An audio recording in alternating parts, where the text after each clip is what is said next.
السلام عليكم الاخوان، ما تكونوا كاملين بخير وعلى خير وانتم كتفرجوا في هذا الفيديو. اذا الاخوان غادي نشوفوا معاتبه المدرب منديليبار ليوسف نصيري، وغادي نشوفوا كذلك صحيفه ديلي ميل البريطانيه شنو قالت على حكيم زياش وبخصوص تولي المدرب فرانك لامبارد تدريب نادي تشيلسي. وغادي نشوفوا كذلك الاخوان الحاله المزريه اللي كيعيش ياسين بونو مع اشبيليه. المهم لما نطول عليكم الاخوان دخلوا ديريكت في التفاصيل. تصريح منديليبار على يوسف نصيري بعد ما مارك يوسف نصيري واحد الهدف وخلع القميص ديالو، بحيث صرح المدرب الحصول على إنذار لخلع قميصك بعد تسجيل تصرف سخيف ألا يتكرر هذا الأمر.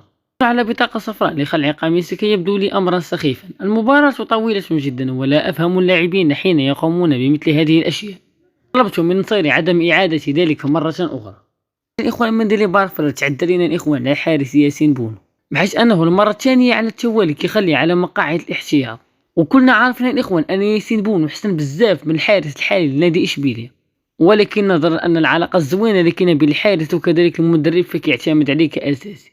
وكاين سبب اخر اللي هو انه فاش تعيد مدرب منديليبار كمدرب الاشبيليه، ديمتروفيتش مشي مع المنتخب ديالو وبقى كيتريني في المعسكر اللي كان تحت القياده ديال منديليبار، اللي خلاه يتقرب من المدرب بزاف.